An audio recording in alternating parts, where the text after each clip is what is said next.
Kannada cinema ರಂಗದಲ್ಲಿ ತಮ್ಮದೇ ಆದಂಥ ರೀತಿಯಲ್ಲಿ ಹೆಸರು ಮಾಡಿದಂಥ ಅತಿ ದೊಡ್ಡ ಕಲಾವಿದೆ ಅಂದರೆ ಅದು ಆರತಿ ಅವರು ಅಂತ ಹೇಳ್ಬೋದು. ಇನ್ನು ಆರತಿ ಅವರ ಬಗ್ಗೆ ಮುಂದಿರುವಂಥ ಇದೊಂದು ಆಘಾತಕಾರಿಯಾದ ಸುದ್ದಿ ಅಂತಲೂ ಸಹ ಹೇಳ್ಬೋದು.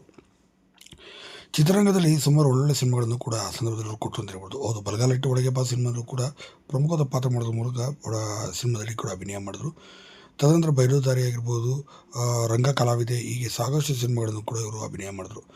ಇನ್ನು ಚಕ್ರವ್ಯೂಹ ಸಿನಿಮಾದಲ್ಲಿ ಅಂಬರೀಷ್ ಅವ್ರ ಜೊತೆ ಕೂಡ ಅಭಿನಯ ಮಾಡಿದ್ರು. ಒಳ್ಳೊಳ್ಳೆ ಸಿನಿಮಾಗಳನ್ನು ಕೂಡ ಮಾಡಿದ್ರು. ಏನೋ ಉತ್ತುಂಗದಲ್ಲಿದ್ದಂಥ ಸಂದರ್ಭದಲ್ಲಿ ಪುಟ್ಟಣ್ಣ ಕಣಗಾಲ್ ಅವರ ಜೊತೆ ಕೆಲವೊಂದು ಸುದ್ದಿಯಲ್ಲಿ ಕೂಡ ಆ ಸಂದರ್ಭ ಕಾಂಟ್ರವರ್ಸಿ ಕೂಡ ಆಗಿದ್ರು. ಇನ್ನೂ ಆ ಸಂದರ್ಭ ಮಾಧ್ಯಮಗಳು, ಪತ್ರಿಕೆಗಳು ಕಡಿಮೆ ಇದ್ದಂಥ ಸಂದರ್ಭದಲ್ಲಿ ಅಷ್ಟು ದೊಡ್ಡ ಮಟ್ಟಿಗೆ ಸುದ್ದಿಯಲ್ಲಿದ್ದರು ಅಂತ ಕೂಡ ಹೇಳ್ಬೋದು. ಇನ್ನು ಅತಿ ಹೆಚ್ಚಾಗಿ ದೇವರ ಸಿನಿಮಾಗಳಲ್ಲಿ ಅಭಿನಯ ಮಾಡ್ತಿದ್ದಂಥ ಇವರು ಇದಾದ ನಂತರ 1993ರಲ್ಲಿ ಏಕಾಏಕಿ ಅಮೆರಿಕಕ್ಕೆ ಹೋದರು. ಹೌದು, ಇನ್ನು ಇವರು ಉತ್ತುಂಗದಲ್ಲಿದ್ದಂಥ ಸಂದರ್ಭದಲ್ಲೇ ಹೇಳಿದ್ರೆ ಕೇಳಿದ್ರೆ ಅಲ್ಲಿಗೆ ಹೋಗ್ಬಿಟ್ರು ಅಂತ ಹೇಳ್ಬೋದು. ಇನ್ನು ಅಲ್ಲೇ ಹೋಗಿ ಕೂಡ ಸೆಟಲ್ ಆದರು. ಪುಟ್ಟಣ್ಣ ಕಣಗಾಲ್ ಅವರು ಅಂತ್ಯನೂ ಸಹ ಆಯಿತು. ಅಲ್ಲಿಗೆ ಹೋಗಿ ಸೆಟಲ್ ಕೂಡ ಆದರು. ಇಂದಿಗೂ ಸಹ ಚಿತ್ರರಂಗದಿಂದ ದೂರ ಉಳಿದು ಆಘಾತ ಆದರು ಅಂತ ಹೇಳ್ಬೋದು. ಹೀಗಾಗಿ ಸಿನಿಮಾ ರಂಗದಲ್ಲಿ ಇಂದಿಗೂ ಸಹ ಆರತಿಯವರನ್ನು ನೆನೆದುಕೊಂಡು ಎಷ್ಟು ಜನ ಅಭಿಮಾನಿಗಳು